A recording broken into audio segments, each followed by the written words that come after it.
The last thing anyone expected that winter night was for a routine single-car accident to become one of America's most haunting disappearances. At 7:27 p.m. on February 9, 2004, a 911 dispatcher in Grafton County, New Hampshire, received a call about a black Saturn that had slid off Route 112 near a sharp curve known locally as Weathered Barn Corner. The caller described a vehicle resting against a stand of trees. It didn't look like a devastating crash. It looked like the kind of accident that happens every winter in northern New England. By the time the first police officer arrived just minutes later, the driver was gone. Not hiding nearby. Not walking down the road. Not waiting for help. Gone. Inside the Saturn sat almost everything investigators would expect someone to take with them if they intended to leave forever. Clothing. School books. Personal belongings. A damaged box of wine leaking across the interior. But some of the most important items were missing. Her backpack. Her wallet. Her cell phone. Her keys. For more than 2 decades, no one has been able to answer the simplest question of all. How does a young woman disappear from a quiet rural road in less than 15 minutes, without leaving behind a single confirmed trace? That question has consumed detectives, journalists, internet investigators, and thousands of ordinary people ever since. Some believe she wandered into the freezing woods and never made it out. Others believe she accepted a ride from the wrong person. Some think she intended to disappear. Others believe someone saw an opportunity in those brief minutes before police arrived. Each theory begins with the same evidence. Yet each ends somewhere completely different. To understand why, we have to rewind, not days or weeks, but just a few hours before her Saturn came to rest against those trees. Because long before the crash, Maura Murray had already begun making decisions that investigators still struggle to explain.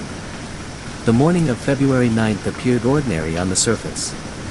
Students moved between classes at the University of Massachusetts Amherst. Campus life followed its usual rhythm. Maura attended to errands that, taken individually, seemed unremarkable. Only later would investigators realize those ordinary moments formed the final confirmed timeline of her life. One of the first significant actions came at an ATM. Security cameras captured Maura withdrawing nearly all the money available in her checking account, approximately $280 in cash.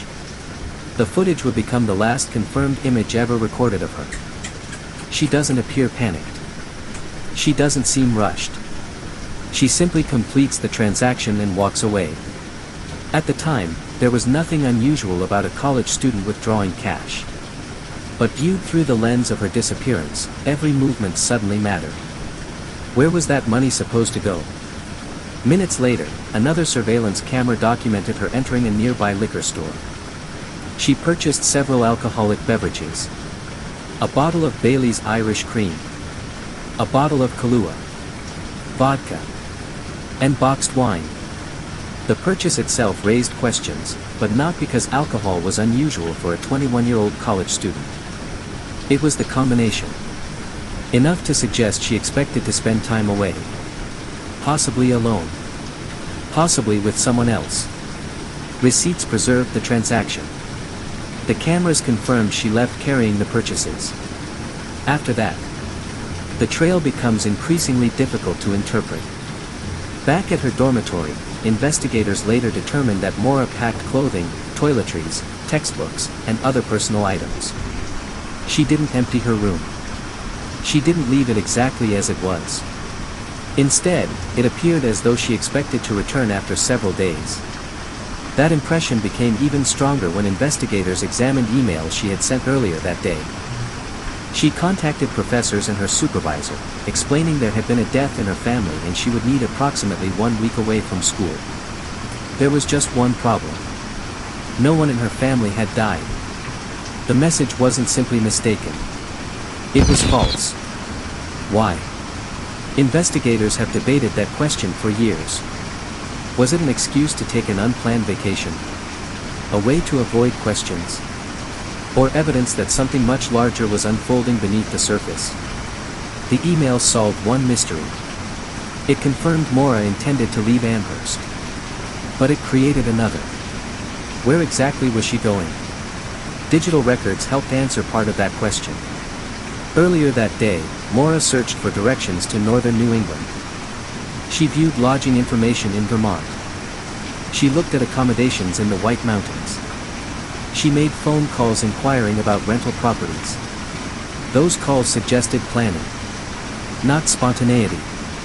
Yet none of the reservations were ever completed. No motel owner remembered checking her in. No hotel registration was found. No receipt placed her at any destination beyond the road where her journey ended. If she had a final destination, she never reached it. Around mid-afternoon, Maura climbed behind the wheel of her black Saturn sedan and began driving north. The Saturn itself deserves attention. It wasn't a reliable vehicle. Family members had described ongoing mechanical problems. The car burned oil. It had seen better days. At one point, her father had reportedly advised her that if smoke began pouring from the exhaust, placing a rag inside the tailpipe could temporarily reduce attention until repairs could be made. That unusual advice would later confuse investigators when they found exactly such a rag protruding from the Saturn's exhaust after the crash. At first glance, it looked suspicious. Eventually, it appeared to have an innocent explanation. Still, the image became one more strange detail in a case filled with them. As afternoon faded into evening, Maura headed toward New Hampshire. No surveillance camera documented her arrival. No toll booth camera clearly identified her route. Cell phone technology in 2004 offered investigators far fewer tools than it would today. Large stretches of rural northern New England had little or no cellular coverage. Once she left populated areas, electronic breadcrumbs virtually disappeared. For investigators trying to reconstruct her movements, the drive north became a puzzle with missing pieces. The final confirmed stretch of her journey begins along Route 112. The road winds through wooded terrain, small communities, and long isolated stretches where homes become increasingly sparse. In February, darkness settles early. Snow banks narrow the shoulders. Temperatures fall quickly after sunset. Drivers who know the area understand how deceptively challenging those roads can become, especially after winter storms. Sometime after 7 o'clock, residents living near Weathered Barn Corner noticed a vehicle lose control. The Saturn left the roadway and came to rest facing westbound. The crash itself was not catastrophic. The passenger compartment remained largely intact. There was no indication of life-threatening impact. Whoever had been driving likely survived. That assumption appeared correct when one of the first people to stop approached the vehicle. His name was Butch Atwood, a local school bus driver. He had just completed his route and was returning home. Seeing the disabled Saturn, he pulled over to check whether the driver needed assistance. Years later, his account would remain one of the most closely examined witness statements in the entire investigation. According to Atwood, he found a young woman standing near the car. She appeared shaken, but not seriously injured. He asked whether she wanted him to call emergency services. She declined. Instead, she reportedly insisted she had already contacted AAA roadside assistance. There was an immediate problem with that explanation. Cell service in the area was notoriously unreliable. In many places, there wasn't any at all. If Maura had actually attempted to call for help from the crash site, it's unlikely the call would have connected. Did she know that? Was she simply trying to discourage a stranger from becoming more involved? Or was she hoping to leave before law enforcement arrived? Atwood later said he became concerned. Rather than remaining at the scene, he drove the short distance home and contacted emergency dispatch himself. His call set official events into motion. Meanwhile, something happened during the next several minutes that has never been fully explained. Multiple neighbors noticed activity around the Saturn. Some observed lights. Others saw movement. Accounts differed in small but important ways. Memory, especially during unexpected events, rarely functions like a video recording. Investigators attempted to reconcile each observation. Certain details aligned. Others conflicted. But one fact remained constant. When police arrived, The driver was no longer there. Officer Cecil Smith responded to the dispatch. The exact timeline has been debated over the years, but it is generally accepted that only a brief window separated Atwood's conversation with the driver and law enforcement reaching the scene. Some estimates place that gap at little more than 10 minutes. Others slightly longer.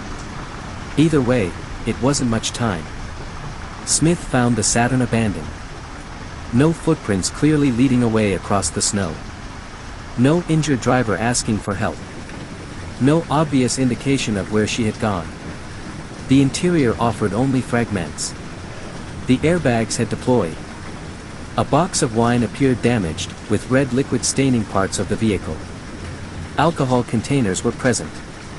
Yet investigators found no evidence suggesting the driver had suffered catastrophic injuries. If Maura walked away, she was physically capable of doing so. But where?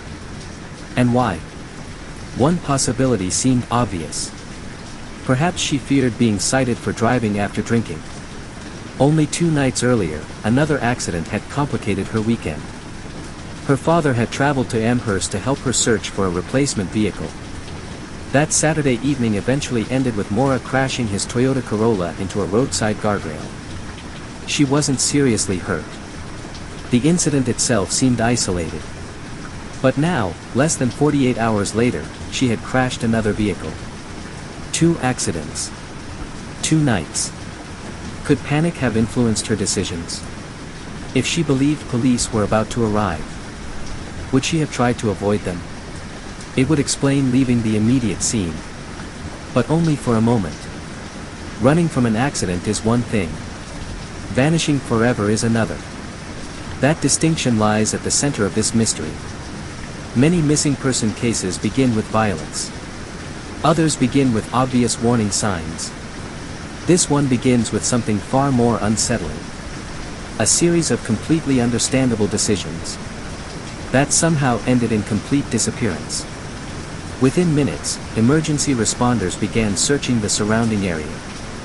Flashlights swept across snow-covered ground. Road shoulders. Tree lines. Nearby properties. The expectation was simple. If an injured young woman had wandered into the woods, someone would find her quickly. Instead, every passing minute made the silence louder.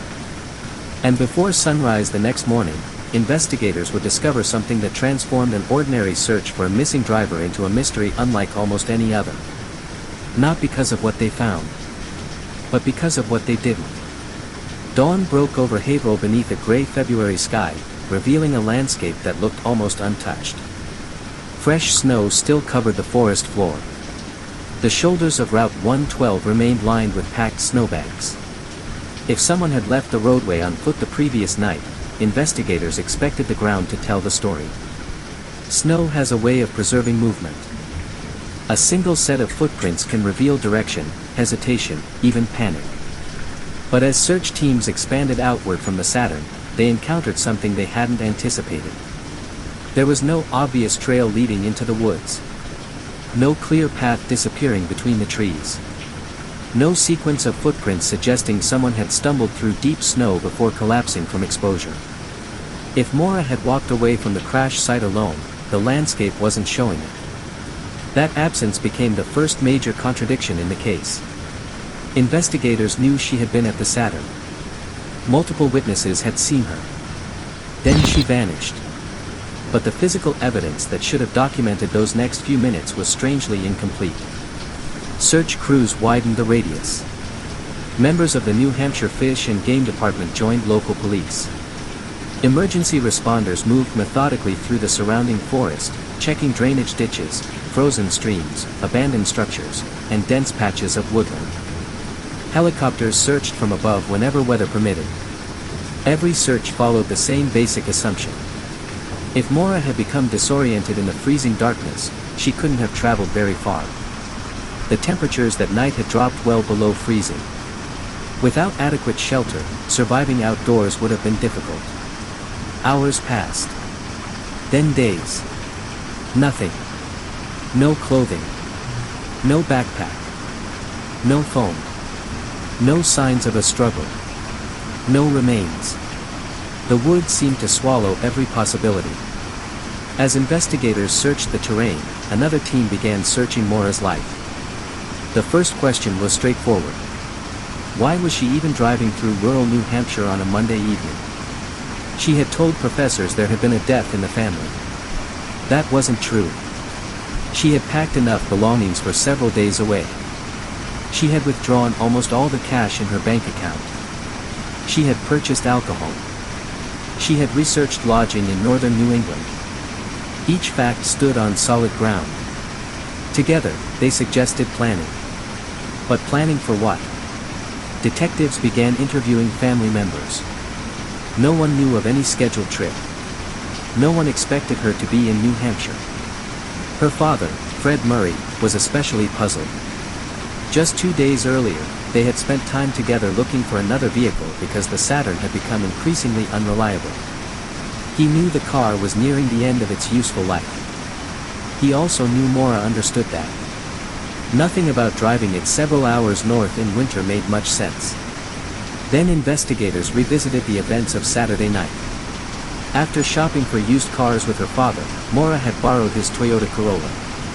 In the early morning hours, she crashed it into a guardrail. Police responded. She wasn't seriously injured. The vehicle sustained significant damage. No criminal charges followed, but the accident became another important piece of the timeline. 2 crashes in less than 48 hours. Coincidence? Bad luck? Or evidence that Maura was under extraordinary stress? At first, investigators had no clear answer. As they reconstructed her final week, another incident surfaced. Several days before disappearing, Maura had been working her security job at the university when something unusual happened. According to her supervisor, she received a phone call. Afterward, she appeared visibly upset. When a fellow student asked what was wrong, the only words she reportedly repeated were, "My sister." Over and over. My sister. Her supervisor later described Maura as being almost unresponsive. Emotionally distant. As though something had overwhelmed her. Eventually, someone escorted her back to her dorm room. The exact reason for that emotional reaction has never been conclusively established. Some believed it related to concerns about her older sister's struggles with alcohol. Others wondered whether something entirely different had happened during that phone call. Investigators examined the available records. No single explanation resolved every question. Instead, the incident became another thread woven into a much larger mystery. Was Maura already dealing with emotional turmoil before deciding to leave Amherst? Or was that moment unrelated to what happened days later? Behavioral analysts often caution against building an entire theory around one emotional event. People experience difficult conversations every day without disappearing. Still, detectives couldn't ignore it. Because when viewed alongside everything else, it hinted that Maura's state of mind might have been more complicated than it first appeared. Then there was the destination. Or rather, the lack of one. Digital records showed searches for areas in both New Hampshire and Vermont. Phone calls had been placed to lodging providers. But investigators found no completed reservation. No confirmed check-in. No receipt waiting at a front desk. It was as though Maura had selected a general direction without committing to a final stop. That uncertainty complicated the investigation. If no one knew where she intended to go, there was no obvious place to continue searching. Meanwhile, detectives turned their attention back to Route 112. If Maura hadn't entered the woods, could she have left in another vehicle? It was an uncomfortable possibility. The search area contained scattered homes. A few passing motorists. Very little traffic compared to a major highway. Someone could have stopped. Offered assistance. Driven away. If that happened, the window was incredibly narrow. Investigators carefully documented every known vehicle believed to have traveled through the area around the time of the crash. Most drivers were eventually identified. Some had noticed nothing unusual. Others remembered seeing emergency lights. A few reported details that conflicted with one another. The inconsistencies weren't necessarily suspicious. Human memory changes over time, especially when witnesses don't realize they're observing something historically significant. But one witness remained central. Butch Atwood. His interaction with Maura represented the last widely accepted face-to-face encounter before she disappeared. Naturally, investigators examined his account from every possible angle. He said she appeared cold but composed. She declined his offer of assistance. She insisted. The more investigators examined the Saturn, the more it seemed to tell two different stories at the same time. One story suggested a frightened driver who wanted to avoid speaking with police after another recent crash. The other suggested someone who intended to continue her trip after only a brief interruption. Neither story explained why she was never seen again. Investigators photographed every inch of the vehicle. The driver's side showed damage consistent with striking a snowbank or trees after losing control. The windshield was cracked. The airbags had deployed. Several open and unopened containers of alcohol remained inside.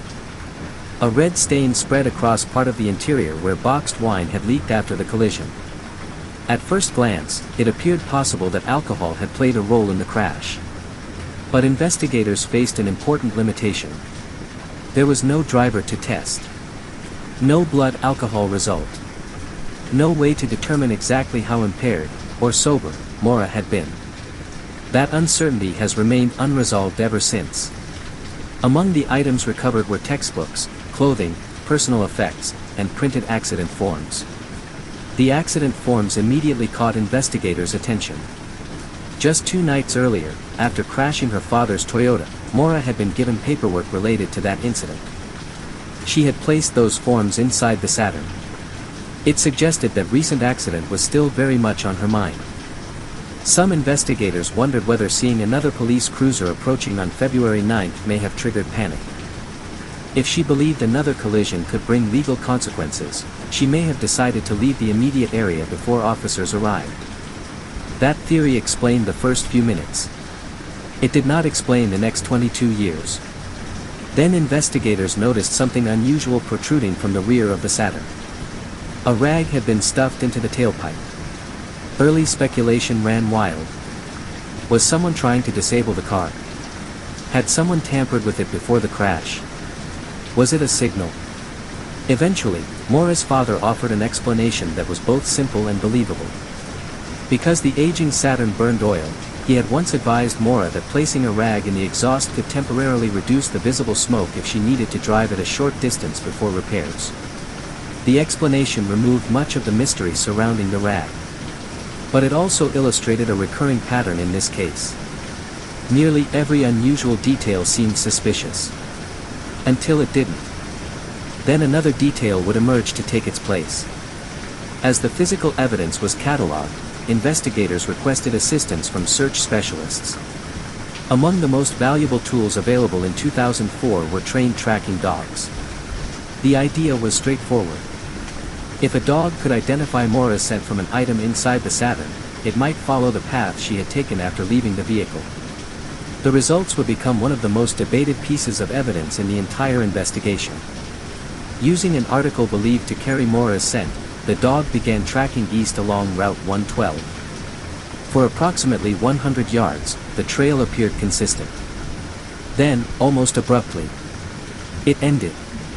Not gradually. Not after wandering into the woods. It simply stopped near the roadway. To many observers, that finding suggested only one possibility. She entered another vehicle. If someone picked her up, her scent would naturally disappear from the road where she climbed inside. It was a compelling theory. Perhaps too compelling. Experienced handlers urged caution. Snow. Cold temperatures. Passing vehicles. Emergency responders. Numerous people moving through the area before the dog began tracking. All could interfere with scent evidence. Tracking dogs are valuable investigative tools. They are not infallible. The trail's abrupt ending became an important clue. But not definitive proof. Still, detectives couldn't ignore what it might mean. If Maura accepted a ride, the investigation changed dramatically. The search would no longer focus solely on the nearby woods. Instead, the suspect pool expanded to anyone driving through that isolated stretch of highway during a very small window of time. That possibility forced investigators to reconstruct the timeline almost minute by minute. At approximately 7:27 p.m., the first emergency call reported the crash. Shortly afterward, Butch Atwood spoke with the driver. He returned home and contacted authorities. Officer Cecil Smith was dispatched. When he arrived, the Saturn was abandoned. The gap between those events was astonishingly brief. Depending on the reconstruction, somewhere between 10 and 20 minutes. Think about how little can happen in 10 minutes. Now imagine someone completely disappearing during that same period without leaving behind confirmed physical evidence. That narrow window became the investigation's defining feature. It was both incredibly short and somehow large enough for every competing theory. As days turned into weeks, hundreds of volunteers joined professional search teams. The surrounding forests were searched repeatedly. Not just once. Again and again. Searchers walked shoulder to shoulder through snow-covered terrain. Cadaver dogs were deployed in later operations. Helicopters surveyed from above. Nearby ponds, streams, and drainage areas were examined.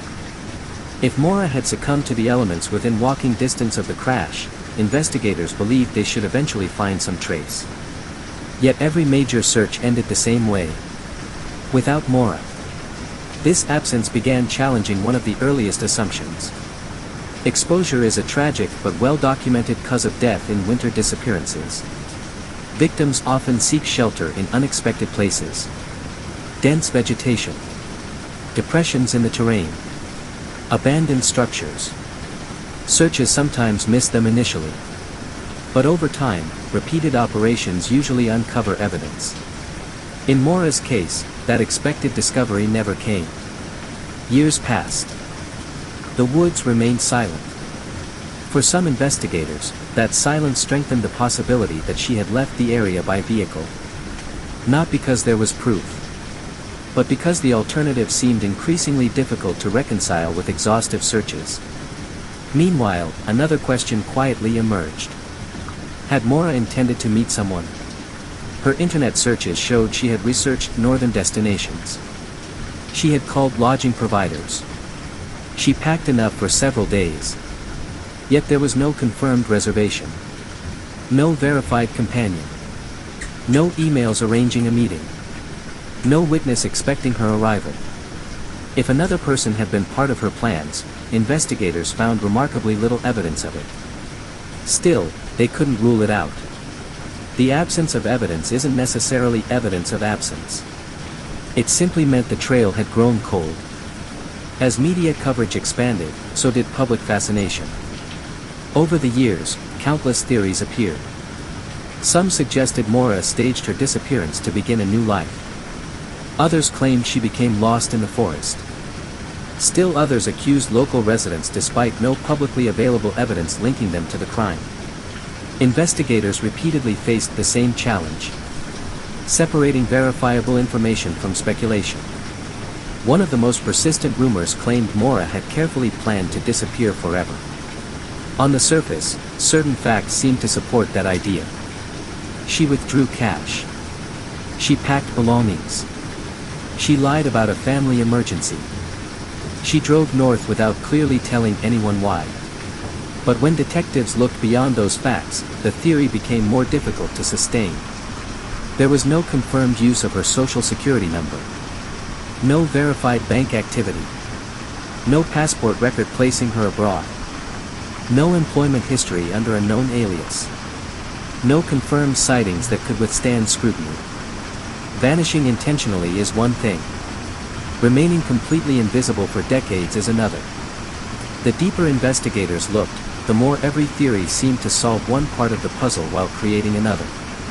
Then, years into the investigation, a series of new searches, and renewed scrutiny from both law enforcement and the FBI, would bring fresh attention to evidence that many believed had been overlooked. Instead of simplifying the mystery, those developments would make it even more complicated. For years, the investigation seemed caught in a cycle. a new tip would emerge. Search teams would mobilize. Headlines would briefly reignite national attention. Then, after days or weeks of careful work, the outcome would be the same. No definitive evidence. No confirmed sighting. No explanation for how a 21-year-old nursing student disappeared from a public roadway without leaving behind a trace. Yet investigators never officially closed the case. Every credible lead was documented. Every new witness was interviewed. Every promising location was searched. Because as frustrating as the lack of evidence had become, one fact never changed. Someone, somewhere, knew more than they had told investigators. The challenge was finding that person. As the years passed, advancements in forensic technology offered new opportunities. Evidence collected in 2004 could now be examined using techniques that either didn't exist or weren't routinely available at the time of Maura's disappearance. Physical items from the Saturn were preserved. Documents were revisited. Witness statements were compared against one another again. Investigators weren't simply looking for mistakes. They were looking for patterns that may have gone unnoticed during those frantic first days. Cold case investigations often benefit from time. People who were once reluctant to speak sometimes change their minds. Relationships end. Loyalties fade. Memories become easier to share than to suppress. Detectives hoped that one conversation, one overlooked detail, might finally shift the entire investigation. Instead, the case continued to resist every attempt to simplify it. One reason was the extraordinary number of competing narratives that had developed over the years. Unlike many criminal investigations, Maura's disappearance never produced a single dominant theory supported by overwhelming evidence. Instead, several explanations remained plausible. Each had strengths. Each had significant weaknesses. The first theory remained the simplest. Maura left the crash scene voluntarily, entered the woods, and eventually died from exposure. From a purely statistical perspective, investigators understood why this theory attracted attention. People involved in vehicle accidents sometimes panic. If alcohol is involved, or believed to be involved, they may leave before police arrive. In freezing conditions, poor decisions can quickly become fatal. But the landscape continued to argue against that conclusion. The area surrounding the crash had been searched repeatedly. Professional search teams. Volunteer searchers. K-9 units. Helicopters. Season after season. Year after year.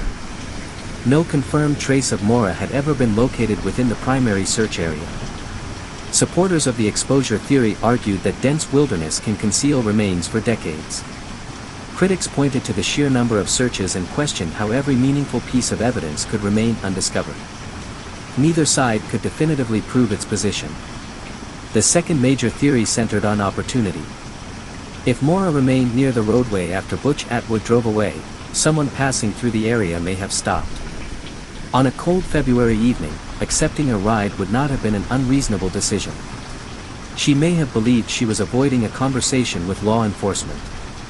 Instead, she could have entered a situation she couldn't escape. The strength of this theory lies in timing. The scent trail, while not conclusive, appeared to end near the roadway. The disappearance happened within minutes. The backpack, phone, wallet, and keys were never recovered. Those facts are all consistent with the possibility that she left the area in another vehicle. But investigators faced the same obstacle they had encountered from the beginning. There was no identified driver.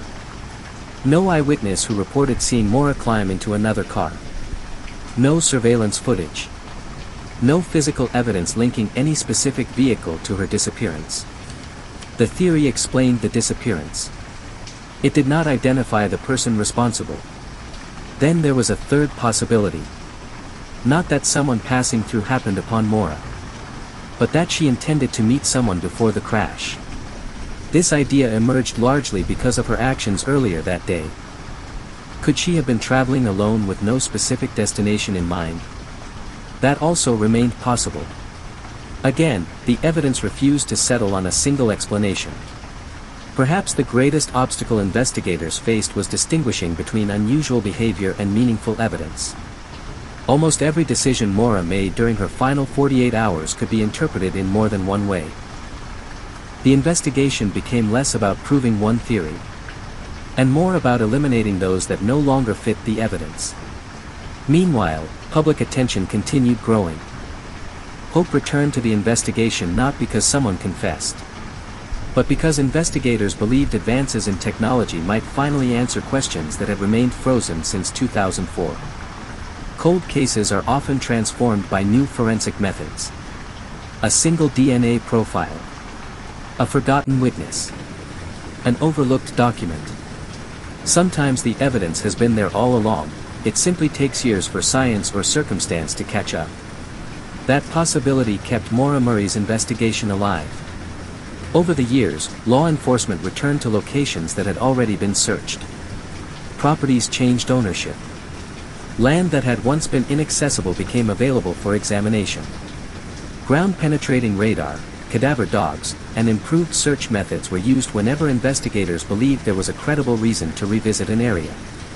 Each operation generated intense public attention. Each raised the same question. Could this finally be the search that brings Maura home? One of the most widely discussed developments came years later when bone fragments discovered in New Hampshire prompted renewed hope. For a brief moment, many believed the mystery might finally be nearing an answer. The remains were carefully examined. Forensic specialists conducted their analysis. The results were definitive. The bones did not belong to Maura Murray. Another promising lead had come to an end. It was a familiar pattern. A discovery. A wave of anticipation. Then another unanswered question. Even so, investigators emphasized that every search mattered. Eliminating possibilities is part of solving any investigation. Knowing where someone isn't can be nearly as valuable as discovering where they are. As the 20th anniversary of Maura's disappearance approached, authorities made another significant decision. The FBI released an updated age-progressed image showing what she might look like if she were still alive. The image carried an unmistakable message. This investigation was not considered closed. Law enforcement had not concluded that Maura died in the woods. They had not determined she voluntarily disappeared. Nor had they identified a suspect responsible for foul play. Instead, they acknowledged the only conclusion supported by the evidence. Maura's fate remained unknown. That distinction is more important than it may first appear. In many famous cases, public opinion eventually settles on a preferred explanation. The evidence may never fully support it, but repetition gives it the appearance of certainty. The Maura Murray case has resisted that process. No single theory has survived without serious challenges. Consider the exposure theory. It explains why no one heard from Maura again. It accounts for the freezing temperatures and her possible desire to avoid police after the crash.